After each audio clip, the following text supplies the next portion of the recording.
আগে ধর্মকে ধরো, তারপরে কর্মেতে নিয়ে, তারপরে তুমি বীরের মতো কর্তব্য করো, তাহলে তোমার সঙ্গে ভগবান থাকবে। বাবা, অনেকেই তো আমরা ধর্ম মানি না, তাই না বাবা? হ্যাঁ, অনেকেই তো ধর্ম মানি না, আমরাই সব। না তো বাবা, না।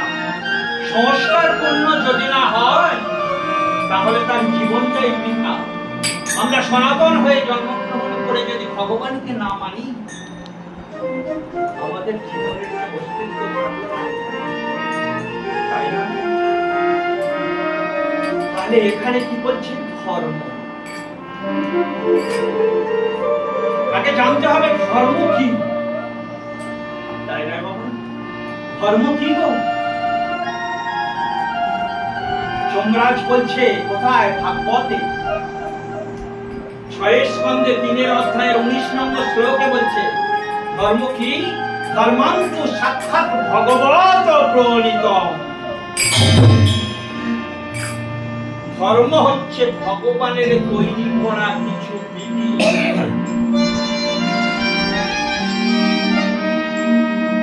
আমার রামকৃষ্ণ পরমহংসদেব বলছে ধর্ম এমন একটা জিনিস, ধর্মের সাহায্যে কি করা যায়? আমাদের প্রত্যেকের যেটা উদ্দেশ্য, সেই উদ্দেশ্য স্থাপন করা যায় কি? ঈশ্বর লাভ। বিবেকানন্দ বলছে এই ধর্ম শেখায় যেটা মানব জন্মের আধ্যাত্মিকতার চেতনার বিকাশ ঘটানোকেই বলছে ধর্ম। আর আমার মহাপ্রভু বলছে সনাতন গোস্বামীকে, উনি যখন জিজ্ঞাসা করলেন, সনাতন গোস্বামী যখন জিজ্ঞাসা করলেন প্রভু গো ধর্ম কি? সে কি সনাতন? ধর্ম কি জানো? ধর্ম হচ্ছে জীবে দয়া নামে রুচি, বৈষ্ণব সেবা, বৈষ্ণব সেবা, ইহাই ধর্ম হয় সনাতন,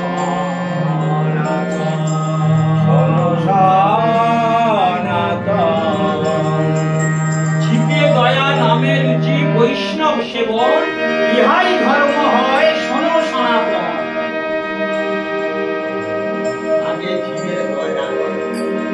কি বোঝাতে চাইলেন? এই জীবকে, সমস্ত জীবকে দয়া করো। শুধু এটাই নয় গো মা, আর কি বললেন জানেন? এই যে আমাদের জীব, জিহ্বা 3.5 ইঞ্চি, একে দয়া করো। কারণ একে যদি দয়া করো তাহলে তোমার নামে রুচি আসবে। কার নাম? আমার ভগবান কৃষ্ণের নাম।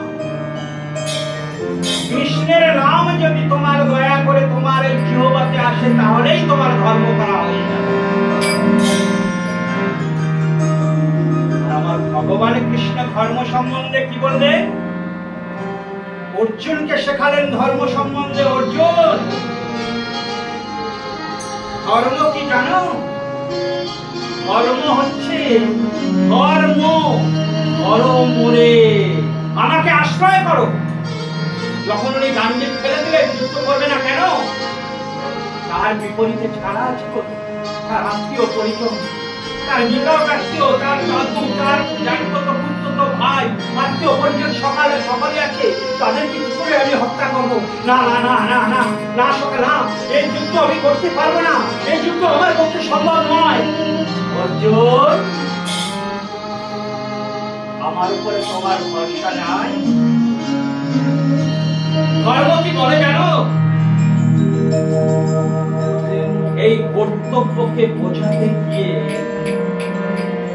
গীতা রচনা হয়ে গেল, 700 শ্লোক হয়ে গেল। তাকে তার ধর্মকে বোঝাতে কি?